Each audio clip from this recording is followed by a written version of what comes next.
My name is Devin Marshall, and my partners and I will be discussing if video games should be classified as an art.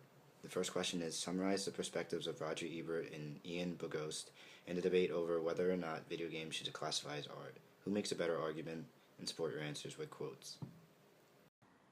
Robert Ebert wrote an article to respond to people about his remarks of how video games are not art.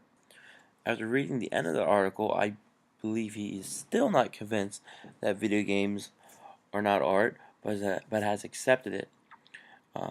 There's a quote saying that he's quoted as saying, "I conclude, without a definition that satisfies me, I had to prepare to agree that gamers have experienced that for them is art." Ian Bogo's first chapter talks about the definition of art. He says that contemporary culture does not have a stable meaning for art, and in his second chapter, he expresses his views on how video games cause empathy because it's like living in someone else's shoes. I find that Robert Ebert makes the better argument with his concluded opinion being that video games are art. I find that his opinion I find that Robert Ebert makes the better argument for his concluded opinion, saying that video games are art. I think that because he admits that he does not have the experience and is stated as saying, "My error in the first place was to think I could make a convincing argument purely on theoretical grounds." The definition of art he puts in the article also, I think, helps make this argument better because it gives us something visual to look at as what our art is defined as.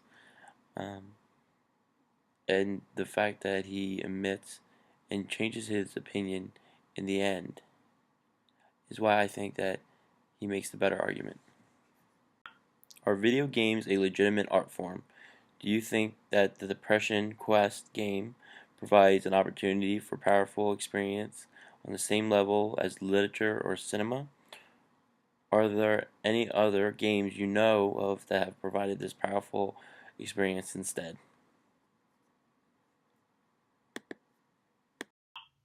Something Bogos wrote in reference to proceduralist games helped me come to the conclusion that video games are indeed a legitimate art form. He wrote, "It is not the only artistic movement in games, but as one with a coherent set of goals and aesthetics, it serves much the same purpose, as did Futurism or Dada, to issue a specific challenge to a medium within it. And that, if nothing else, is most certainly a feature of art." So yeah, I think video games are a legitimate art form, though not every video game really qualifies as art in the same way that not every picture or painting qualifies as art. And I think most of the pictures or paintings you would find in IKEA are a really good example of that. And in terms of people like Roger Ebert criticizing video games for not being able to ever reach the status of art, I think is an awfully elitist kind of endeavor. So in general, I typically don't let opinions or critiques like that carry that much weight. In my opinion, games like Depression Quest and all other proceduralist games can provide an opportunity for powerful experiences, though not on the same level of literature or cinema, at least not yet. I used Roberto Benigni's Life is Beautiful as my barometer, and I've yet to come across a video game that's been able to elicit the same kind of powerful emotional experience. And I'm not saying that I never will, but I just haven't yet. I really wouldn't be surprised if that were around the corner.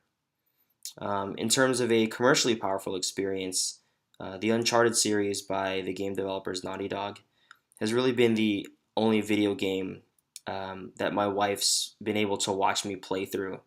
In all fairness, I haven't played my PS3 or my Xbox in a really long time, so I don't know if there's anything else out there. But if you were to use the Uncharted series as sort of like I really do feel like it was one of the first video games to kind of add that type of element into gaming. at least to do it very well. I'm sure that there's others out there, and there are probably more coming down the pipe. Video games like Darfur is Dying and Depression Quest position us as players in a way that is different from the roles we normally play in video games. Additionally, what does empathy have to do with it? Games like Darfur is Dying and Depression Quest are games that have a social cause behind them, where you're placed in the shoes of characters that are unlike the norm in video games, where usually a person of privilege, power, or extraordinary ability.